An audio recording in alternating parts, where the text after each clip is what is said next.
My name is Magda. I'm a videographer, I work at America's Test Kitchen, and I have an insatiable sweet tooth. And while I'm not a pro, I've learned a few things about baking and dessert making since I started working here.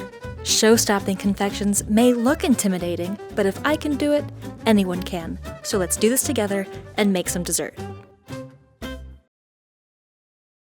You might not think of saffron when you think of cake, but those bright red threads of spice are a really neat way to add earthy, floral flavors to an otherwise basic bundt.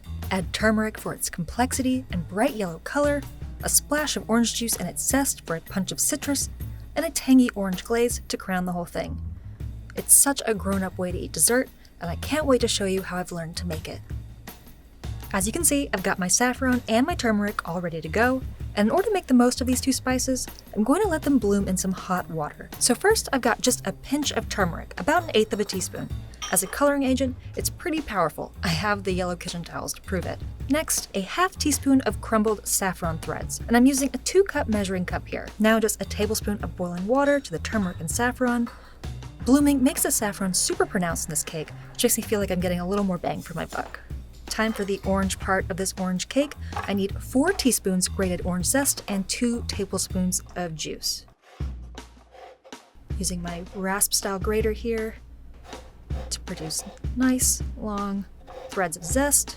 Starting to smell really good in here. Quick tap on the counter just to release all that zest, and let's check my work here. I need 4 teaspoons, 3, all right, that's 4. Now to get those 2 tablespoons of juice. Crack this guy open. Not sure if this is the test kitchen approved method here, but I'd rather not dirty up another bowl. And if I need to, I can just fish out the seeds with a fork. All right, a quick whisk here just to break up all that zest. And to my saffron mixture, I'm going to use my scale and measure 3/4 cups of buttermilk. Yes, I use my scale even when I'm measuring in a measuring cup. It makes it a lot easier on my eyes, not having to squint at those tiny little faded numbers. Teaspoon of vanilla extract. Another whisk to combine. The middle schooler in me kind of wonders what this would taste like, but the 30-something in me has a cake to bake, so. Anyway, wet ingredients are all combined. Time for them to hang out while I mix up my dry ingredients. I've got a ton of flour here. I'm gonna measure out 15 ounces of flour, that's 3 whole cups. I love using these glass canisters for all of my most used baking ingredients. For example, all-purpose flour, cake flour, bread flour, whole wheat flour, pretty much just a lot of flour. They look cool on my countertop, and I can get rid of all those messy paper bags. All right, 15 ounces of flour into my bowl. And to that, I'm adding a teaspoon of salt. Now I've got a 1/2 teaspoon of baking soda, a teaspoon of baking powder, pretty much just your regular cast of characters, and a quick whisk to combine. Just like the liquid ingredients before, I can set this aside because it's time to get to the good part, the butter.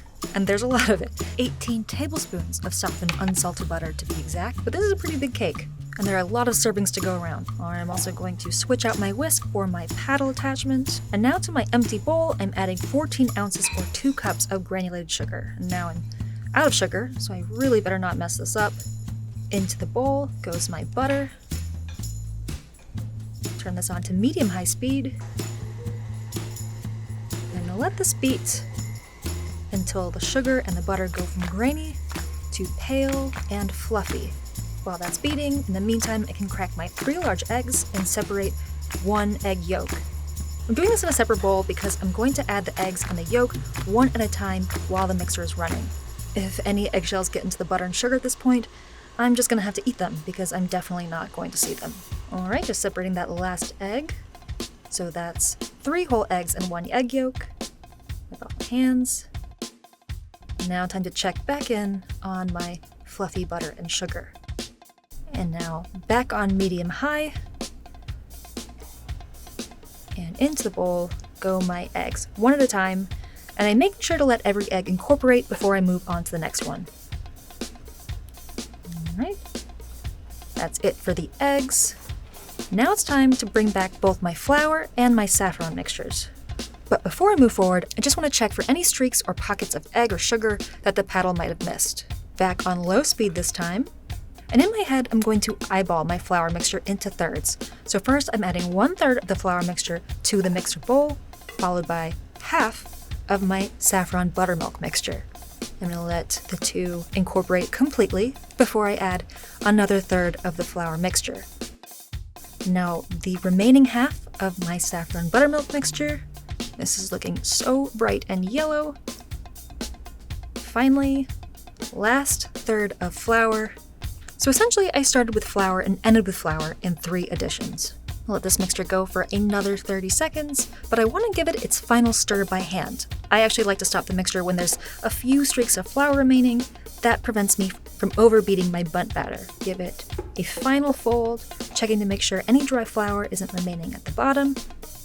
Now it's ready to go into its bundt pan. And speaking of bundt pans, I've got mine all greased up with cooking spray, and now a quick, light dust of flour. This recipe actually calls for cooking spray with flour, and if I had that, I would definitely use it here. I'm all out, so I'm just gonna have to do this the old-fashioned way. Alright, just a light tap to shake off any excess flour that was left in the pan. And now this pan is ready for my batter. As you can see, it's pretty dense, so I'm going to plop it into the pan rather than pour. I know it may look pretty stiff right now. It's actually going to bake up really light and fluffy.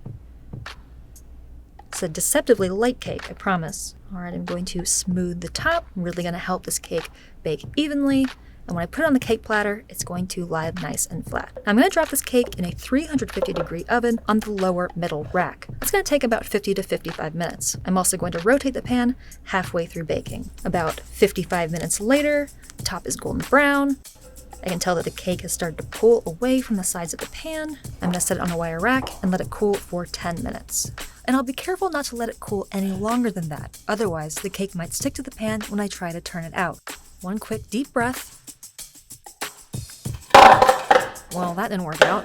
Not to be deterred, I'm going to try this again in 3, 2, 1. Oh, yay!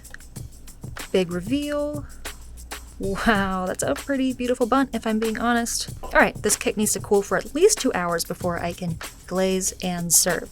But an hour and 45 minutes later, now it's time to get to work on my orange glaze. So I've got 8 ounces of powdered sugar, 1 teaspoon of orange zest, and 2 to 4 tablespoons of orange juice. Some people like a thin, shiny glaze, but I personally love a thick, kind of crunchy one. So I'm going to start with 2 tablespoons and adjust up from there. It's going to start really clumpy at first, so I'm just going to add a few drops of orange juice as I go, just until all of that sugar is somewhat dissolved. And after a few vigorous whisks, it should look something like this, nice and pourable. And just to be extra fancy, I like to transfer glazes like this to a cup with a spout. It's just so much easier than pouring straight from the mixing bowl. Onto my pretty cake stand. Now, slowly just working my way around the bundt, dribbling the glaze on top and letting it fall off the sides. I love those specks of orange zest. It's going to be so light and fluffy, citrusy, a little sweet, a little sour, and just earthy enough to give this cake a dose of sophistication. I really hope you enjoyed watching me make and almost mess up this bundt cake. Like, share, and subscribe, and let me know what you think in the comments. See you next time!